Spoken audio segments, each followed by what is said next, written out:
పేరు ఊర్వి. నా పేరు తన్వి. ఈరోజు మేమిద్దరం కలిసి మీకు సాంస్క్రిట్లో ఒక కథ చెప్పబోతున్నాం. ఆ కథ పేరు వ్యాఘ్రః వ్యాఘ్రః. వ్యాఘ్రః అంటే పులి. కశ్చన గోపాలకః గ్రామే ధేనుపాలనం కరోతి. ఒక గోపాలకుడు ఉండేవారు. అతను ఆవుల్ని చూసుకుంటూ ఉండేవారు. ఏకదా సహజామితః ఆసీత్. ఆవుల్ని చూసుకుంటూ ఖాళీగా కూర్చోవడం వలన ఏం తోచక అతనికి విసుగు చెందాడు. గ్రామజనానం పరిహాసం కరోమి ఇది చింతయతి. అతను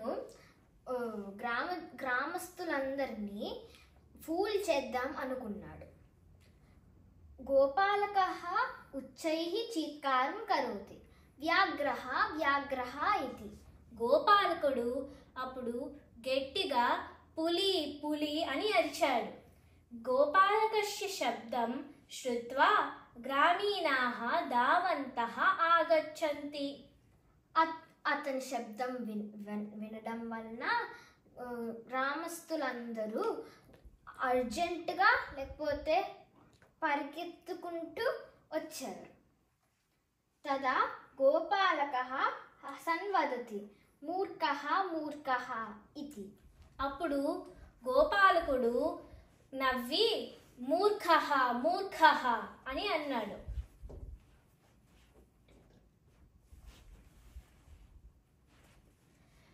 అనంతరం కదాచిత్ గోపాలకః పునః ఉచ్చైః చీత్కారం కరోతి వ్యాఘ్రః వ్యాఘ్రః ఇతి.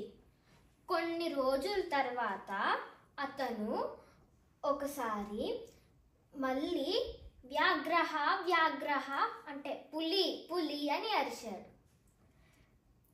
గ్రామీణాః ఆగచ్చంతి. గ్రామస్తులు మళ్ళీ వచ్చారు. పునః గోపాలకః హసన్ వదతి మూర్ఖః మూర్ఖః ఇతి. అప్పుడు ఇంకోసారి గోపాలకుడు నవ్వి మూర్ఖులారా మూర్ఖులారా అని అరిచాడు. కేభ్యశ్చిత్ దినేభ్యః పరం అకస్మాత్ ఏకః వ్యాఘ్రః సాక్షాత్ ఆగచ్చంతి. కొన్ని రోజుల తర్వాత ఒకరోజు ఒక పులి వచ్చింది. ధేనూనాం ఉపరి ఆక్రమణం కరోతి. ఆవుల్ని మెల్లగా ఆక్రమిస్తూ దాడి చేసింది.